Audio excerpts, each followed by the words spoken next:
Ngibingelele ngiphinde futhi nginamukelela kuNqambothi Media TV 18. Ngicela uma ukuthi uyavela ikhasi ngicela kwenze okufanele ucofa u-subscribe ulike bese uphinde udlulisa ukuphawula uphumela obala umculo kaMaskandi uKhuzani Mpungose ngezinto ezingezinhle ezenziwa umphathi woKhozi owaziwa ngelikaSibongi Ngcobo. uKhuzani uthi lo mphathi akamfuni inhlobo sidalo, kanti-ke enkulumweni yakhe ube esebalula nje izinto ey'ningi ezingezinhle futhi ebezinganakekile lapha oKhozini FM, njengoba beveza iy'ndaba zokuthi ingxabano yabo selokhu yasuka ngesikhathi kuvela iy'nkulumo zokuthi yena ujola nomphathi wokhozi. Lezo nkulumo zavela ngesikhathi uKhuzani ekhipha ingoma okwakumele ihlukanise unyaka. Kodwa-ke ngaleyo ukukhuluma kakhulu, ake ngikuphe nje nansi iy'nkulumo kaKhuzani ey'khulumela yena mathupha eveza lezi ndaba ey'thinta umphathi wokhozi uSibongo Ngcobo. Nansi inkulumo. Ngidlulise kahle umyalezo. Ngane zakwethu, njengoba nazi nani ukuthi ngonyaka ka-2023 okube unyaka odlule uKhozi lakhipha i-competition yabo le yokuhlukanisa unyaka ukuthi wonke umuntu abalaleli abavotela ingoma abafisa ukuthi bengene ngayo enyakeni omusha. Nabalandeli ke bathanda ngomculo wami bakwenza lokho ukuthi beyifake i-single track yami eyayithi umjolo lo, bayivotela bayifaka kwi-top 10, yaphasa wonke ama-criteria, yakwazi ukuthi ingenele kwi-top 10, yancintisana nezinye ingoma njengoba umsakazo uKhozi FM womemezelile. Nokutheke kuphakathi ne-competition kwavela izinto ezazithi mina ngixhumana nomphathi stage woKhozi umama uNgcobo, ngimbiza ngomama ngoba ngiyamhlonipha kakhulu. So lokho kwahamba kwangena ngisho emaphepheni, kwavela nezinto ezithi uKhozi luyadizelwa whatever, uKhozi lupartnerishe negcwalisa Spring Picnic okumcimbi ohlelwa yimina. Kwavela zonke izinto nje ezazisho ukuthi zishintsha ifocus ye-competition. Right ke mina ngangazi ukuthi angeke ngikwazi ukuthi nginga-attenda izinto ey'khulunywayo, because into engiyaziyo ukuthi uma umuntu bembona abantu ukuthi ubonakala ewina noma kuyona yonke into ayenzayo ubonakala enqoba, vele kuba khona abantu abakhulumayo. Angiyithathanga loo nto ngenhliziyo, nangokuthi mhlambe ngangazi ukuthi ke avela ayinabo ubuqiniso, into nje suke ekuthenini vele noma ngabe kuthiwa i-team yawina kuba khona abantu abanye abathothi mhlambe kukhala ngo-referee, mhlambe kuthiwa igoli beli-offside. Ilezo nkulumo nje ezaba khona. Kodwa-ke ngifisa ukudlulisa lokhu esizweni sonke. Ngiyacela nje njengoba ngizoqala le nkulumo, ngiyacela ukuthi ngingaphambuki, ngiyibeke ngenhlonipho nangendlela futhi nani engicela ifike ngayo kunina, ngicela ukuthi ifike futhi ngendlela eyinhlonipho. Uma ngabe mhlambe kukhona la engiyibeke khona ngakhomba khona ukuthi mhlambe kube indlela engafikanga kahle kuwena, ungixolele, kodwa inhloso yami enkulu eyokuthi ngiyibeke ngenhlonipho nangesizotha ngoba ngihlonipha umhlaba. Iyona nto engiyifundisiwe leyo ukuthi uma ufisa ukuphila isikhathi eside kumele umazi umuntu uhloniphe futhi umhlaba. Ilokho engikwenzayo ngoba angikwazi ungayisho lento engizoyisho la ngoba iyangikhathaza, and ngiyisho futhi ngesizathu sokuthuthukisa umculo. Ngifisa ukubona umculo wakithi uthuthuka ungami ndawonye. Ngifisa futhi ukuthi wonke umuntu akhululeke. Ngizokhulula abantu abaningi la, ngizokhulula even nasi stage uKhozi. Ngiyafisa nje ukuthi ngaba abasakazi, ngaba abaphathi, ngabo SABC, bonke abantu okuzokwenzeka idlulele kuyona le video, ngiyafisa ukuthi bengakuboni mhlambe ukuthi mhlambe ngibeka kabi, but ngiyibeka ngoba sekuyiyona option le enginayo le yokugcina. Wonke ama option wazamile kodwa awasebenzi. Ngilapha ke indaba yami la ikhona. Indaba yami esekuthenini nginenkinga.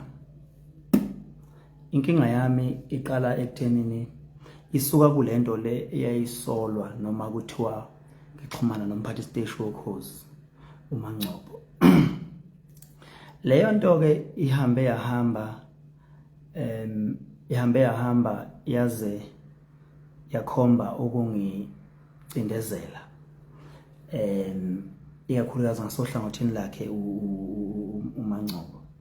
Ngizosho kanjani na, ngizoyibeka kanje. Okushuthi ngesikhathi kuthiwa mina ngixhumana naye kulento competition yoKhozi ngawina ngoba ngizwana nawo uMangcobo, uyingxenye yegcwalisa kanye noKhozi uyingxenye yegcwalisa. I think ukuthi leyo nto leyo uMangcobo wayifeel ipressure yokuthi njengamanje from now on ayiseke into afisa ukuyibona ihlanganisa mina mhlambe noKhozi ngoba mhlambe kuzobe kuqhubeka lezo nzolo. Ake ngwenze le example. Uma kuthiwa ujola nomuntu thizeni, for sure lo muntu ingekho lonto, for sure lo muntu ngisho uhlangana naye ngikholwa ukuthi ungafisa ukuthatha naye isithombe because usufuna ukuprove into ethi akukho nawe la owakwadibana khona lo muntu. Abantu vele sebezovele bethi ingoba vele vele bajola laba bantu, uthola ukuthi ayikho vele lonto, so uzozama ukumgwema vele lo muntu. So yilento eyenzakalayo ke phakathi kwami noKhozi as from now ukuthi umphathi siteshi uzama ukugwema yonke into ethinta igama likaKhuzani kulesi stage. So lonto ngithi ngifisa ukunibekela niyazi. Ngizoqala nje okay, ngizoqala le album le edlule. Ezinye izinto ngizozisho not ukuthi mhlambe zenziwe uyena uMangcobo, but ngifuna ukuthi ngiyibeke nizibone ukuthi ngikhuluma ngani. Ngonyaka odlule album yami ngayisubmita emsakazweni. Le album le edlule aliboli icala. Kodwa lo album leyo yaqala ukuzwakala I think beku April or mangena uMay or kungena uJune. Kunabantu kunohlelo lwenziwa kusikeka ngoma la khona bakhetha khona abantu ukuthi bezokhuluma ngengoma. Lo liyahlelo bekufika lapha manga abantu becela ingoma zami befike betshela ukuthi cha akenime ngaloyo. Bengifonele abahlonishwe besuke lapha ethi hey bengithi ngiyofaka ingoma yakho lapha ayikuthiwa wena usudlala kakhulu la, so ke sikwazi ukuyifaka leyo ngoma. Ngiyakhumbula nje ukuthi baningi nje angifuni ukubabala ngamagama, but baningi bebethola ukuthi bajikiswa kuthiwa ngeke loyo semdlala nje kakhulu.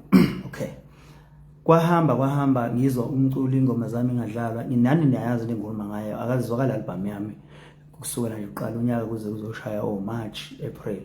So ngingayicomplain ngoba ngiyena nomuntu okhonzeke nakho complain, but lokho ngifuna ukusho ngoba ngizokhulula abantu ukuthi bekhululeke, yabo. Kwaya uKhozi lwasondeza uKing Zoso, umfana nje insizwa isencane ebukakala igxila kakhulu la esabalala enkundleni zokuxhumana. Leyo nsizwa yafika yasebenza oKhozini, ngema ngikhumbula kahle yayethula izinkulumo lezi zokuthi kwenzakalani kumaskandi ngalo weekend, kwenzakalani lo maskandi ngalo weekend. Yansizwa yaxoshwa oKhozini, ixoshela ukuthi ifike yakhuluma ngami, iwufakazi nayo. Yaxoshwa kwathiwa awukwazi ungafika ukukhuluma ngoKhuzani leli viki, nangeviki ezayo futhi uzobalula izinto ezenziwa uKhuzani, hamba khaya. Bayixosha le yansizwa yahamba. Okay, ngatshelwa ke mina ukuthi cha lensizwa vele ixoshela ukuthi ifike lapha yakhuluma ngami. Okay, kudlule lapho kuze esigabeni la khona siye sashiwa umfowethu uBK Mchunu kuye ohlelweni ulala ngokuthola umacingwane ngiyaxolisa ukuthinta igama lakho phakathi kuye ke kwaya ngokuya lapha ohlelweni uSiyana Ngoma kwathathwa uTshatha wafakwa khona umphathi futhi weKhozi washo ukuthi ngeke amfake uTshatha lapha permanent ngoba uTshatha umngane kaKhuzani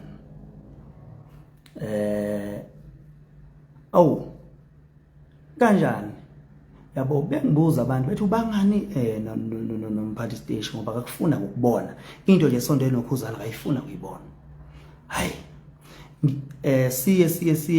sizoqala iGerman to Soccer lento yebhola si partnership no SABC Sport bese sihamba siyocela islot SABC Sport besenzisa islot during the week bese sicela ukuthi ngoba ama game angesonto ngakusasa kanti iaudience yethu thina maskandi iSaturday so besicela ukuthi besifake Saturdays alabafaka mina noBig Zulu ngikhuluma ngento eyenzeka ngonyaka odlule besifaka kuSiyana Ngoma bathi kulonyaka bavuma uproducer bathi no akunankinga ngangena uKhuzani noBig Zulu bezokhuluma umphathi stage wathi no more into noKhuzani cha asangakwazi ukukhuluma kuSiyana Ngoma ngabuzwa futhi kwathiwa ubani nalo mphathi stage ngoba akakufuna ukubona into enawe nje akayifuna ukuyibona hey angangazi kunabaculi mina abaphansi kwami bebephansi kwami kumkhulekelwa noSikweletu bengigcina ngazi noma ngihambise isambisa ingoma zabe emsakazweni bekuthatha isikhashanyana ukuthi bedlale nabafana befeel pressure ukuthi akwanti why ingoma zethu lapha zingadlalwa yonke lonto leyo ngaze ngafika esigabeni sokuthi ezinye izinto engayibalayo ukuthi ngibuka ngazuthi bazogcina bethwala amacala chain network ayihambi kahle angazi ngicela ukuthi ningitshele niyangibona manje noma ngishintshe iphone kuzwakala kahle njengamanje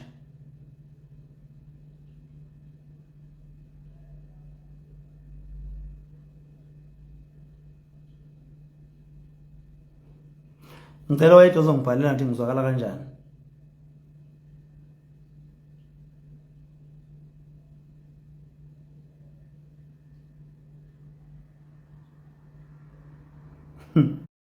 oh siyakubona okay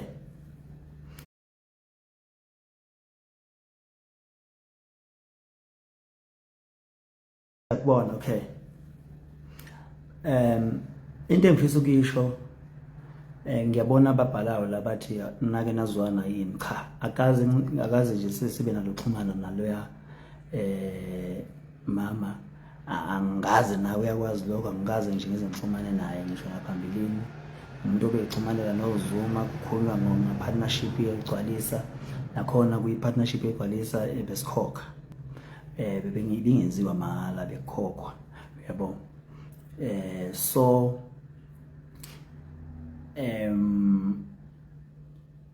kwahamba ke kwafika esigabeni nje bengichazile isigaba sebhola so ke into engifisa ukuyidlulisa kakhulu la ukuthi ngiyafisa ukuthi uKhozi lungafeel pressure engekho Nkosi yami ngenxa kamphathi station nenkinga nami mhlambe ke uprove point lokuthi provela ababethi mhlambe siyaxhumana ukuthi cha sixhumane bukani umuntu ngimvimba yonke indawo kodwa ke I don't believe ukuthi ungalungisa inkinga ngenye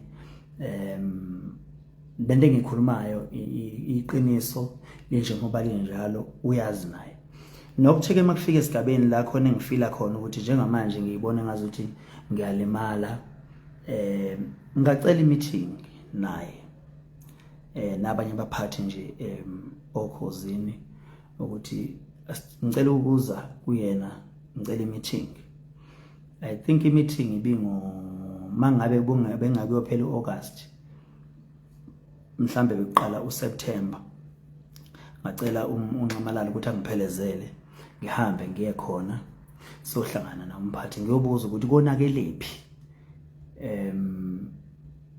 ngoba ngibona ngazuthi impela lokhu ngithola nami impukane ziyadlula ziyasho ukuthi hey lo mphathi akafundi ukuthi into indawo wena lapha lesa stage.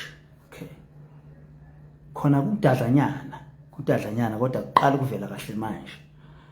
Ngahamba ngayohlala naye, sahlala naye phansi noZuma wayekhona nomunye ubaba okuthiwa uNgcobo osebenza khona uKhuzani, kube usisi uphelo bese khona uKhuzani. Safika sahlala meeting ngambuza ukuthi konakele kuphi. Ayizange iphume impendulo kodwa leka King Zoso wayivuma. Washo futhi ukuthi akuvumelekile emsakazweni ukuthi umuntu akhulume ngento eyodwa. King Zoso wakhuzwa ngokuthi akayeke lokho ekhuluma uKhuzani, waqhubeka so uKhozi wamremove. Wayivuma yena umphathi. Yeah, so ngakhuluma naye ngamcela ukuthi cha, uma unenkinga ngicela ukuthi angidlulisele ngoba ngifila khona into engiyifilayo ukuthi manje ngibona ngathi khona la engixoxexobeka khona. And ke uma kushawa kumuntu osuke engeze ubonakala noma eshawa abantu nabo ababoni, cause angitetemi, so ngikhuliswa ngokutetema, so akukho lula ke mina ukuthi usheshe ubone ukuthi kunenkinga la. So isizathu esenza ukuthi ngize la public ngizoyikhuluma ngoba sengikhulumile naye, ingoba inhloso yami bengekhona ukuhlambalaza, futhi phela mina ngumuntu olandelwa abantu abaningi, ama Blue Nation agcwele all over. Kumele ngishare nawo ukuthi ngikuphi la engikhona, yabo, bengaboni izinto zenzeka, bengazi ukuthi bethawu mhlambe nalendoda ayi-update ukuthi kwenzakalani, yabo. So bayadinga abantu ukuthi ubatshene ukuthi kwenzakalani so that bezokwazi ube understand. So kutheke mangabe